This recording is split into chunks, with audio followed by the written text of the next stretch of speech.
আমি ইসলামী ছাত্র শিবিরের সেই সময়ের কেন্দ্রীয় সভাপতি, এটা বলতে আমি স্বাচ্ছন্দ্য বোধ করি না। আমি বোধ করি ইসলামী ছাত্র শিবিরের সেই সময় আমার সাথে আমার 7টি কফিন আমি আমার কাঁধে বহন করার সুযোগ পেয়েছি। 8টি কফিনের জন্য আমরা প্রস্তুতি নিয়েছিলাম। আমান ভাই, আমাদের একজন ভাই এখনো বেঁচে আছেন, বাংলাদেশ জামাত ইসলামীর তৎকালীন আমির, এবং তিনি তখনও মন্ত্রী। শহীদ মাওলানা মতিউর রহমান নিজামী ভাইকে আমি ফোন করে বললাম, আমাদের 8টি শহীদের কফিনের জানাজা হবে, আপনাকে থাকতে হবে।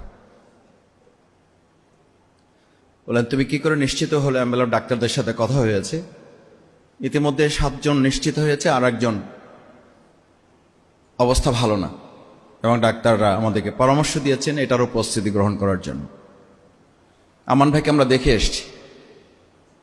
হসপিটালে দেখা শেষ করে আমরা ফিরে আসলাম।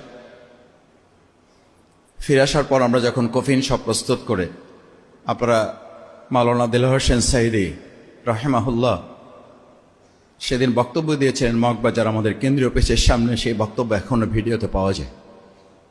2006 সালে 28 অক্টোবর এই শহীদের বন্যী শিখা শেখ হাসিনা শুধু নয়, বাংলাদেশের প্রত্যেকটি ফ্যাসিবাদের জন্য এক একটা জ্বলন্ত অগ্নিগিরি হয়ে বাংলাদেশে ইসলামের জন্য এই রক্ত কাজ করবে এবং এই রক্ত বিজয়ী হবে। আমার মনে পড়ে, আমি তার পাশে দাঁড়িয়েছিলাম। তৎকালীন মেয়র সাদেক হোসেন খোকা মরহুম, তিনি পাশে ছিলেন, অন্যান্য নেতৃবৃন্দ ছিলেন। সম্মানিত ভাইয়েরা, সেই শহীদ পরিবারের সদস্যবৃন্দ এখানে আছেন। আজকে এটা ট্র্যাজেডি ঠিক, আমি আজকে শুধু শহীদ পরিবারের এই মুখগুলো দেখতে এসেছি যে ওনারা কতটা আনন্দিত। ওনাদের শহীদের রক্তের লাল দেখে ওনারা হয়তো আজকে ভাববেন, এই শহীদের রক্তের লালের উপরে আমরা আমাদের সবুজ একটা বাংলাদেশ বিনির্মাণ করতে পারি এবং পারব। সামনে সেই সম্ভাবনা আমাদের তৈরি হয়েছে। ওনাদের শহীদের রক্তের উপরে আজকে সাদিক কায়েমরা দাঁড়িয়েছে, ওনাদের শহীদের রক্তের উপরে রাকসু দাঁড়িয়েছে, ওনাদের শহীদের রক্তের উপরে চাকসু দাঁড়িয়েছে, ওনাদের শহীদের রক্তের উপরে জাকসু, যেখানে শিবির নাম মানে হচ্ছে মৃত্যুর আতঙ্ক। এটা আপনাদের প্রাপ্য, আপনাদের সন্তানদের জীবন, রক্তের প্রাপ্তি, এটা আর কিচ্ছু না।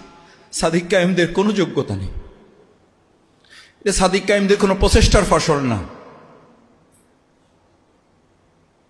এটি চট্টগ্রাম বিশ্ববিদ্যালয়ের রনির কোনো প্রচেষ্টার ফসল না। রাজশাহী বিশ্ববিদ্যালয়ের ভিপির কোনো কৃতিত্ব নাই। ইসলামী ছাত্র শিবিরের জাহিদেরও কোনো কৃতিত্ব নাই।